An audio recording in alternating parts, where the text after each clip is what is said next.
Good morning, Hampton Roads. How's everybody doing today? And welcome to Virginia's only local real estate investing podcast, where we get to talk about local investors, local deals, and all things local. I'm your host, the founder of the Master Investor Academy and author of my best-selling book, Work Just Gets in the Way of Making Money, Scott Jelinek. If you have any questions, comments, concerns, things you'd like to discuss, properties you'd like to sell, any questions you need answered, feel free to go ahead and text me directly at 757-699-4227.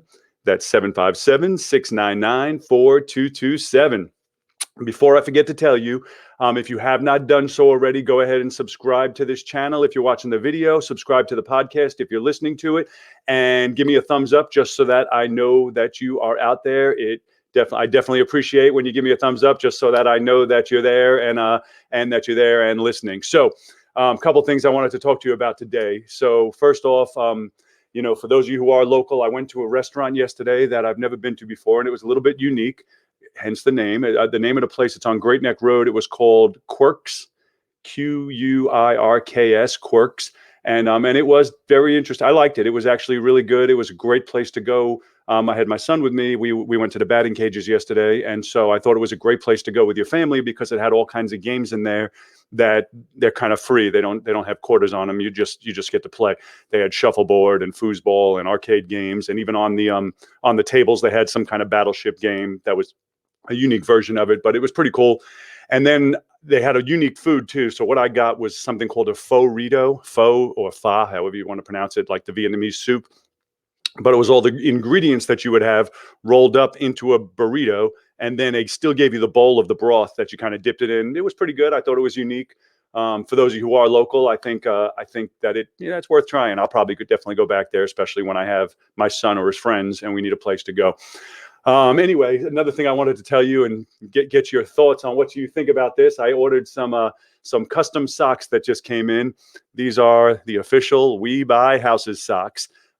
So I want to know what you think about them. For one, do you think I'm going too far with the, I'm always We Buy Houses. Do you think I'm going too far with the We Buy Houses stuff? But I figure, hey, if even one person was to say, hey, what is that? And it leads to a deal, it's well worth me having these ugly socks. Again, I'm old and married. If I was young and single, I probably wouldn't wear them. But this is, I'm old and married, so I'm not worried about what my socks look like. Let me know, comment down below, and let me know what you think about them. My official custom We Buy Houses socks.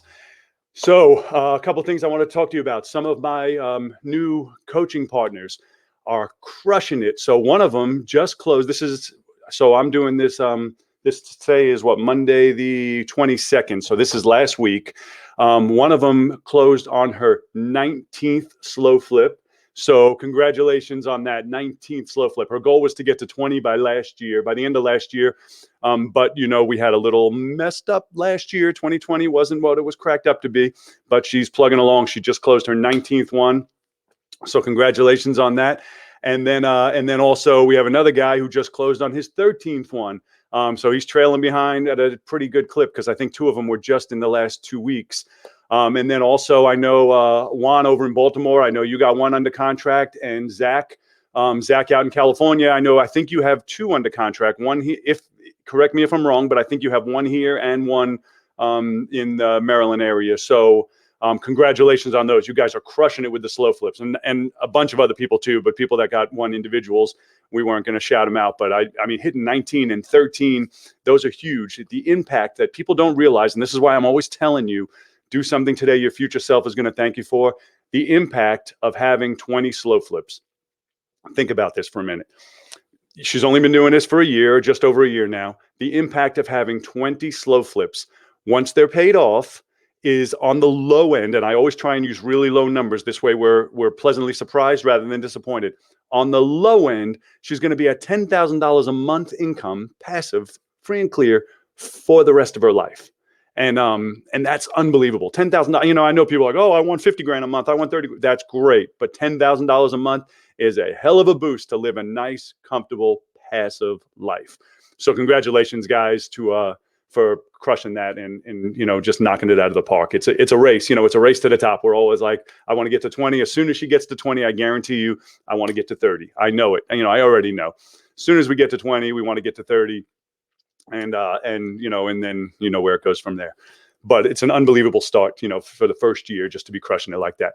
So what I wanted to talk to you guys about today is a wholesale deal that just closed. And I'm going to try and cover up the numbers on. So this is a wholesale check that we just got, and it was one of our coaching partners' deals. And the check is for $8,248.39. But the reason I wanted to discuss this with you is because this question comes up sometimes, and it doesn't happen very often, but it does happen. The assignment was written up as $13,000. Excuse me. Still got just a little tiny bit of the cough left. The assignment was written up as $13,000. Yet the check was $8,248. So I wanted to discuss that with you to go into what happened. So sometimes we get a house, and let's say they own it free and clear, let's say, and we contracted at 50 and we're selling it at 75, right? So we're making a $25,000 fee, and then maybe some judgments came up or taxes. It's not our issue. It comes out of their 50 grand, right? So they were getting 50, and now it turns out they owe $7,000 in an old medical bill.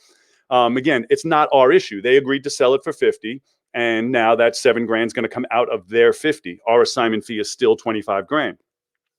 99% of the time when issues come up, that's the way it goes down, where it's not our issue, it's the seller's issue. In this circumstance, it's excuse me, it still was the seller's issue. However, we were buying the house at what the seller owed. So the seller wasn't walking away with $1. They had no motivation to even come in and sign.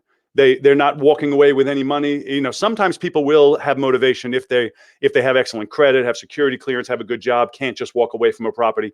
They're still motivated. We've had people bring money to sell. Bring $25,000 and $30,000 to sell if they're upside down. But this was a circumstance. It was a divorce. The guy was over it, and my guy negotiated him for exactly what he owed. He wasn't walking away with $1. But when the title search started coming in, first there was an old utility bill that somehow attached, and then his payoff came in higher than he originally thought. Then there was some judgments, and it ended up eating up all the way up to what he was supposed to walk away with originally until it went over that.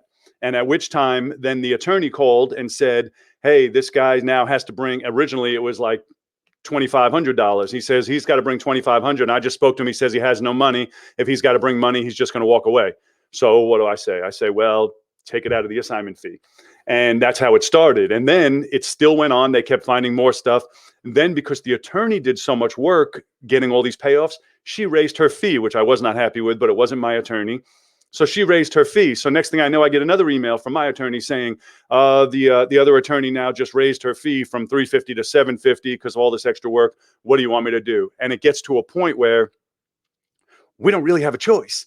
Our only option is to say, don't do it, in which case this 8,248 would just disappear, go away, or we suck it up and we say, take it out of my assignment fee. Okay, take it out of my assignment fee. And there's nothing really that can be done about it. So I wanted to share that with you because I've had this circumstance come up in the past with other people, with people that respond through YouTube, or even from some of my coaching partners that are like, well, I'm not paying his judgment, or I'm not doing this, or I'm not doing that. And I have to talk them off a ledge because the reality is you don't have a choice. It's either you make it work and you get what you get, even if you were supposed to get 20 grand and now you're getting 6, whatever it may be, you get what you get, or you say no and you get nothing. And so when I try and word it that way, I try and make it extremely clear to you. It is in your best option to do what you have to do to get it closed. It wasn't like if he was walking away with 50 grand, then you can say, no, that's yours. We have a contract and you're responsible for it. And you would be right. But the fact that he's not walking away with anything, and so even though you have a contract, he's like, well, I don't have the money. So if I can't, come in and sign, then I just won't come in and sign. And then that deal just goes away. I hope that clarifies. I know it's a unique situation. We assigned it for 13 grand and our check was for 8,248. And I actually did a double take when I picked it up. I was like, whoa, how come? Because I remember there was a few times we conceded and I didn't realize it was actually that much, like $4,500. But it is what it is. And so I wanted to make sure to share that with you guys. Things don't always go exactly as planned, but hey, $8,000 is better than no dollars, right? Small deal better than no deal at all. If we had said no to any one of the concessions, the deal just goes away. So, take it for what it's worth. These situations will come up. The longer you're in this business, you are going to have situations come up. And so better to know and know how to handle it if and when they come. It's all, excuse me, that's all I got for you guys today. Have an absolutely fantastic day. Do something today, and don't just nod your head and say you're going to do it. Do something today that your future self is going to thank you for. And trust me, a few years from now, you're going to be like, man, thank God I listened to Scott that day. He said to do it, because now I did it. A few years from now, you're going to be reaping the rewards from it. So I'll see you guys soon. Have an absolutely fantastic day. Make sure you subscribe to the channel. Click the like button so that I know you're out there. And if you know somebody that you think would benefit from this information, go ahead and share it with them. I'd greatly appreciate it. It helps me get this out to more people. Have an absolutely fantastic day, and I will see you guys soon.